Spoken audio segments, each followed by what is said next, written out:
Now let's talk about loan to value, because this is a part of the safety zone that I talk a lot about. So what is loan to value? Loan to value is the percentage of fiat to the Bitcoin you're posting as collateral. So most of these platforms, their sort of entry loan to value is 50%.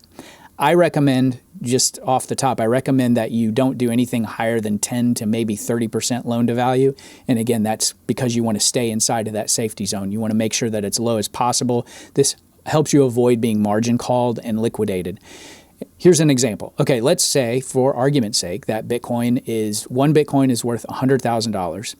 You want to borrow $50,000 as a loan. So in this case, a 50% loan to value would be $50,000, okay, against one Bitcoin. So you're posting one Bitcoin, it's worth $100,000. You're getting a fiat loan for Bitcoin. So it's over collateralized in that sense.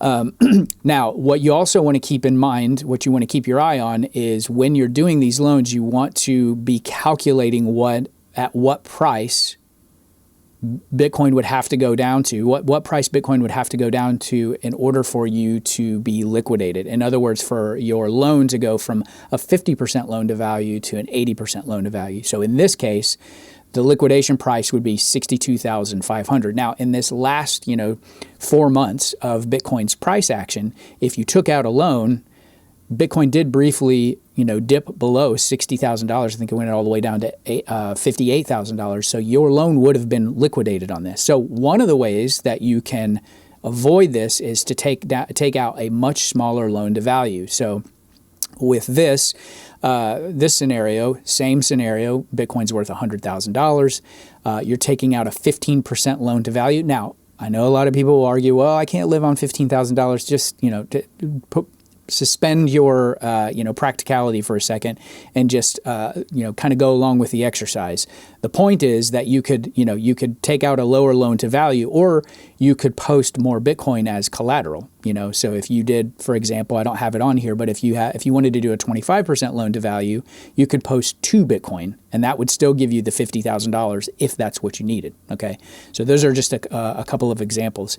Now you can also see that in this scenario that your your liquidation price, Bitcoin would have to go all the way down below 20,000 for you to be liquidated, which I think is very unlikely. Not impossible, but very, very unlikely.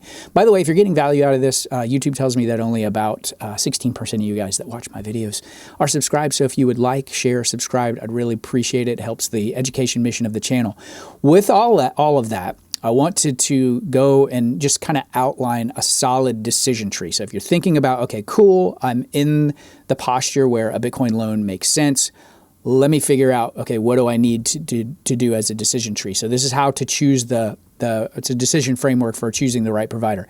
So you want to define your investment phase and define the amount of fiat that you need. So it's a short cash boost, larger ticket financing or living expenses could be why you're taking it out. You want to compare the annual percentage rate plus the fees. You want to go into this with your eyes wide open. Interest plus origination is typically how you want to look at that. You want to check that loan to value, like we just talked about in the last slide, in the liquidation policy, and aim for well under 50% loan to value to keep a safety buffer, and evaluate their custody. So, there are basically 3 kinds of custody. It's segregated cold storage, which I believe is Figure and Ledin. You still have to give up your private keys, so not your keys, not your coins. So you have to, decide, is that something that I'm really comfortable with? It could be a multi-sig borrower-controlled scenario like Unchained, or it could be DeFi smart contracts like Aave and Compound. And if you guys have any different information, please do share that in the comments below. This is, a preliminary research round to put this together. So there could be some things that I'm not exactly getting right here. You want to look for audits. Do they show proof of reserves? Is your Bitcoin actually still there? You want to make sure that it's not being rehypothecated, that they have insurance coverage.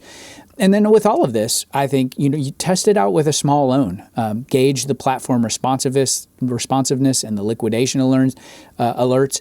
You want to, when you're getting into this, this is why, a big thing that we do on this channel is we do a lot of experimentation. You don't want to put all of your eggs in one basket.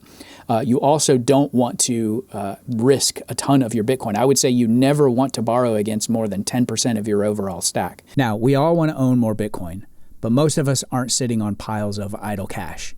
That's where Horizon comes in. Horizon lets homeowners convert a portion of their home equity into Bitcoin so they can diversify into an asset with stronger long-term growth potential. What makes Horizon stand out is its flexibility. There are no monthly payments, no interest charges, and no fixed term limit. You stay in your home, you stay in control. And the Bitcoin you buy is fully yours to hold in custody however you choose. This means no margin calls, no forced selling, and no scenario where Bitcoin volatility puts your home at risk. If you believe that Bitcoin will outperform your home's growth over the long term, Horizon gives you a way to act on it using capital you already have. Horizon has already helped hundreds of homeowners put their equity to work in Bitcoin, and they'd love to help you as well. Visit joinhorizon.com using this QR code or the link in the video description.